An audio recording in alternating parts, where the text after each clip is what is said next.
The rain lashed against the carriage windows as it thundered toward the gates of St. Petersburg. Inside, a young girl sat wrapped in silence.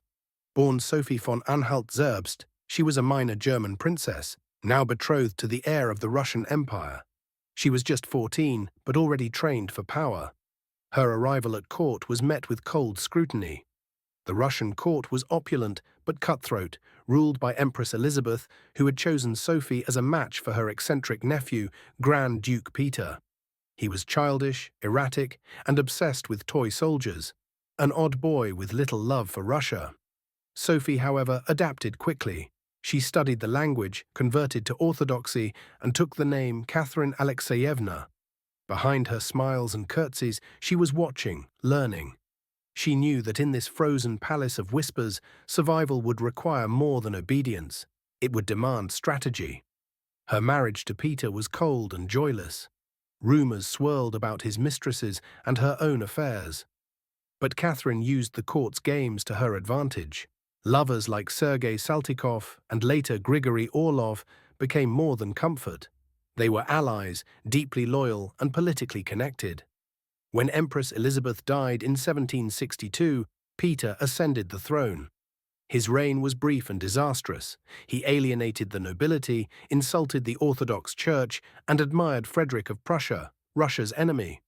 Catherine saw her moment.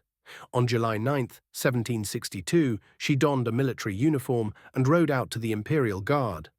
Calm, commanding, she declared herself Empress of Russia. Peter fled, abdicated, and died under suspicious circumstances days later. Catherine didn't flinch. Her rise was complete. But the battle to hold the throne had just begun. The rule. Catherine began her reign not with blood, but with ideas. She studied Montesquieu, Voltaire, and Beccaria, penning the Nakaz, a progressive legal code that envisioned justice, equality, and the end of torture. In 1767, she assembled the Legislative Commission to draft new laws with voices from all corners of the empire. But theory clashed with reality. The nobility balked at reform, and serfs had no real voice. The commission collapsed, and Catherine turned her attention to what she could control.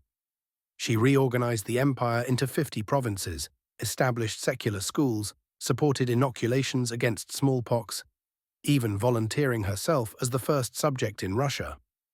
Though she ruled with Enlightenment ideals, Catherine was no idealist. She balanced reform with autocracy, empowering the nobility in return for their loyalty. Serfdom, once on her mind for reform, remained untouched, until it roared back to haunt her. In 1773, a man named Yemelyan Pugachev claimed to be her murdered husband, Peter III, and led a massive revolt.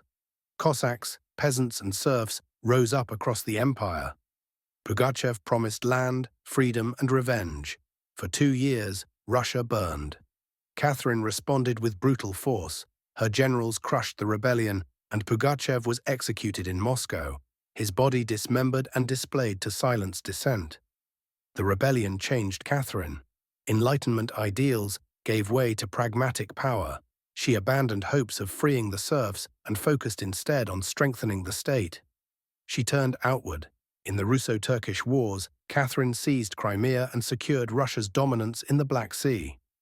She dreamed of reclaiming Constantinople for Christendom, and while that dream remained elusive, she built a stronger empire with each victory. Her partner in this was Grigory Potemkin, a general, a lover, and perhaps her secret husband. He helped govern the new territories, founding cities like Sevastopol and building infrastructure that transformed Russia's southern frontier. In Europe, she joined the partitions of Poland, carving up the weakened nation with Austria and Prussia. By 1795, Poland had vanished from the map, and Russia had expanded westward. Catherine had not just defended the throne, she had expanded it. The reign. By the 1780s, Catherine the Great had become one of Europe's most powerful monarchs. The young girl from Prussia had forged herself into an iron empress, witty, formidable, and fiercely intelligent. She ruled with splendor. Her court at the Winter Palace glittered with music, philosophy, and art. She founded the Hermitage Museum, collected thousands of paintings and sculptures, and welcomed foreign thinkers into her correspondence, including Diderot and Voltaire. But while her palace glowed with enlightenment, storms gathered abroad. The French Revolution erupted in 1789. Catherine watched in horror as radicalism swept through Paris. She had once admired France's thinkers. Now she saw the danger of unchecked liberty. When King Louis XVI was executed, she banned French books, arrested radicals, and strengthened censorship. She would not let that chaos come to Russia. Her son Paul grew restless in her shadow. Catherine distrusted him, seeing in him a blend of Peter III's paranoia and rigidity. She considered naming her grandson Alexander as heir instead, grooming him quietly for rule. But fate did not wait. On November 17, 1796, Catherine suffered a stroke. She died hours later, at the age of 67, after 34 years on the throne. Her body was laid in the Peter and Paul fortress, beside the husband she had overthrown. A symbolic gesture, for history she knew was watching. Legacy of the Great. Catherine left behind an empire larger, stronger, and more centralized than ever before. She had doubled Russia's borders, reformed its administration, and turned it into a cultural power as well as a military one. She ruled as both a philosopher and an autocrat, a patron of enlightenment, yet protector of hierarchy. She was criticized for her hypocrisy, but she was never ruled by sentiment. She shaped Russia not to match ideas but to survive, not born Russian, not born royal.